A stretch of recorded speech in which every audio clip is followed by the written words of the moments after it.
What's up, everybody? It's Josh. I wanted to talk about an issue that seems to be very touchy to a lot of people, so hopefully I don't come across opinionated on one way or another. I'd like to talk about private property, the issue of private property. It's a very complicated issue, and one that there are many different sides to it, but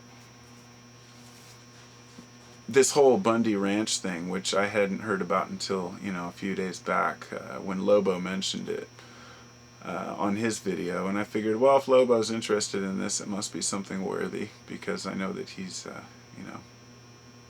wise man, and he's got some common sense as to which issues matter. Because when I first looked into it, it seemed like you could look at this from two different directions, depending on who you are and what you're willing to listen to. On one side we have the rancher.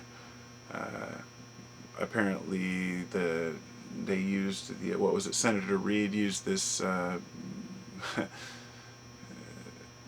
these endangered turtles as an excuse to take his cattle and say they can't graze on this public BLM land. I'm not sure of the full details of the story, but from what I read, I looked at it from many different angles, because that's how I like to look at stories. And on the other hand, I found out that the preserve for the turtles was overloaded, and they were going to actually have to kill off like 1,000 of these turtles anyway. They're not endangered anymore, and they're actually well out of the preserve, but they were using this as an excuse to take his land. Now, I'm not here to just talk one way or another on the issue. I don't know. I just know what I've read. But what it really made me think about is how much these issues affect us as individuals. We have people who say that there shouldn't be private property, or private property should be abolished, but those are often the same people who say, if you come near my house, I have a gun, or if you try to, take my stuff, my things, or I'll protect my family. Everybody has a certain degree of personal space, and it's funny because even in individual personal space you have different cultures. Where Middle Eastern cultures are different from Japanese cultures, different from Western cultures.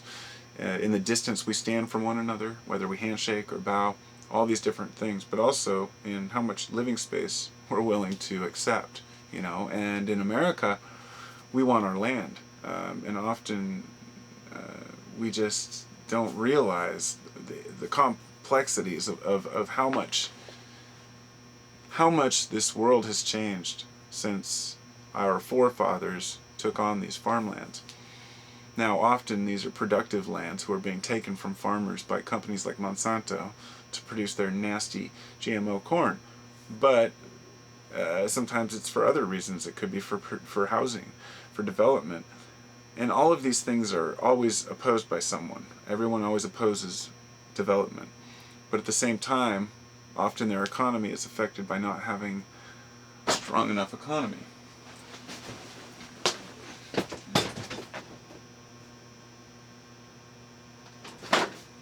Weird. Scared me. It was weird. My door just moved and opened for no reason. So, for not having a strong enough economy,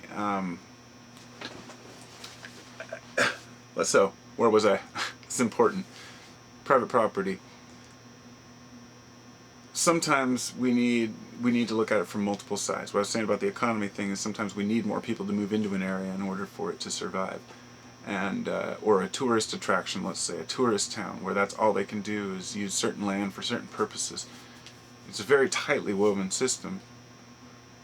Private property is one of those things where people don't even think about the original idea. Now, private property is not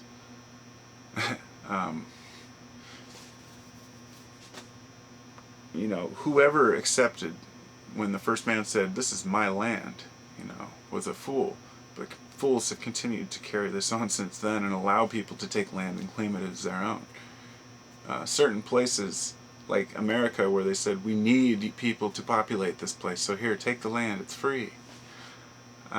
Those times have changed, and so the rules have to change with it. People who say that this has been my family's land for generations, that may be true. Depending on the types of the land and the situation, it's not always so cut and dry, black and white.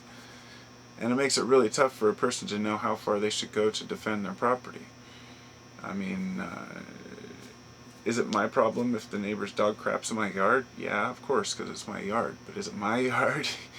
You know, so I'm not really like taking one side or the other on this. It's a very, very complex issue, and I really haven't developed an opinion on it one way or another. I don't think that there's a conclusive final opinion I can come up with where I say yes or no, that private property is good or bad. Every animal has their space, you know, their burrow that they defend. I think it should be in relation to the person and the person's needs, and how much a person's contributing to society. So I guess if I really had to say, you know, I might as well present some sort of a opinion here, other than just saying, oh, private property is good or bad, who knows. You know, I guess if I were to say the best approach to private property would be that each person should be entitled to a certain amount of personal space, you know, a family with a house and a yard. And those who are manufacturing or doing other things that contribute to society should get space based on that use or need, as long as it's a contribution to the society.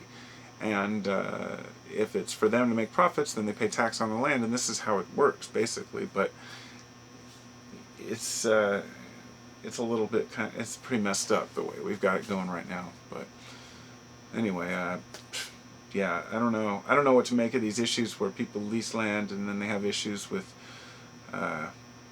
government reclaiming that land, and I feel really sorry for people who have to go through that crap. But I just don't know. You know, it sucks that we don't know the really fine details and the inner workings of each situation, because things are always more complicated. You just scratch the surface on them and you see how deep they really go. So private property, public property, whether or not you should be able to use land, things like Lobo was talking about with like mining. You know, if you stake a gold claim, then they can't frack on that land, that kind of stuff. You know, staking claims, I mean, is that a valid thing that we should be able to do? You know, I've questioned that, because I wanted to do some mining and go stake some claims for certain, you know, for gold or for jewels or anything. I was really interested in that, and I've always had these mixed feelings about it. You know, like, I'm in nature, I love nature, but I don't want to destroy it. But it's the reality of the world we live in. But yeah, I don't, you know, it's a very complicated thing. You know, staking claims on land, public land, and saying this is my claim, and these are my minerals, and I lay claim to these minerals that are out in the middle of nowhere. It's a really weird thing. I don't know. I guess in an idealist society we would all share all these things, but we have to fend for ourselves. So it makes it, you know, nothing's black and white. We just have to use our common sense. So, peace out, everybody. Have a great day.